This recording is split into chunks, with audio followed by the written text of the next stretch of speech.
இது வந்து குழந்தைங்களுக்கு மட்டும் இல்லாமல் நீங்கள் அடல்ட்ஸ்க்குமே யூஸ் பண்ணலாம். உதாரணத்துக்கு நிறைய பேர் வீட்டில் பாத்ரூம் லைட் ஆன் பண்ணிட்டு திரும்ப ஆஃப் பண்ணவே மாட்டோம்.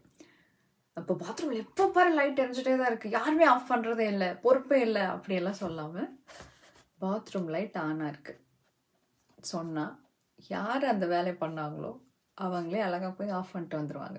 இன்ஸ்டெட் இது யார் பண்ணா, யார் போடல, யார் செய்யலை அப்படின்னு கேட்காம describe, just describe what you see, அவ்வளோதான். ஸோ ஃபர்ஸ்ட் ஸ்டெப் ரொம்பவே சிம்பிள். டிஸ்கிரைப் பண்ணுங்க. நீங்கள் என்ன பார்க்குறீங்களோ அங்கே என்ன நடக்குதோ அதை டிஸ்கிரைப் பண்ணுங்க, அவ்வளோதான்.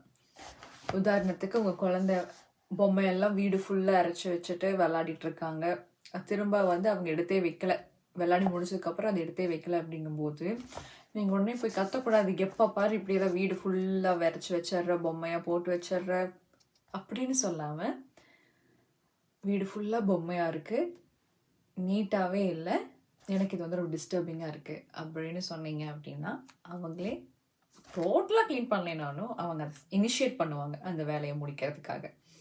இன்னொரு எக்ஸாம்பிள் சொல்லணும் அப்படின்னா, இப்போ தண்ணி நிரம்பி போய்கிட்டு இருக்கு, அவங்க வந்து ஓகே டேப் வந்து ஓப்பன் பண்ணிவிட்டு அவங்க மறந்துட்டாங்களோ இல்லை கவனிக்கலையோ, தண்ணி நிறைஞ்சு போய்கிட்டு இருக்கு அப்படின்னா, தண்ணி நிறைஞ்சு போய்கிட்டே இருக்கு, யாருமே இந்த வீட்டில் இந்த வேலை செய்யறதுக்கு இல்லையா, நானே தான் எல்லா வேலையும் செய்யணுமா, இது நம்ம எல்லாருமே கேட்டிருப்போம்.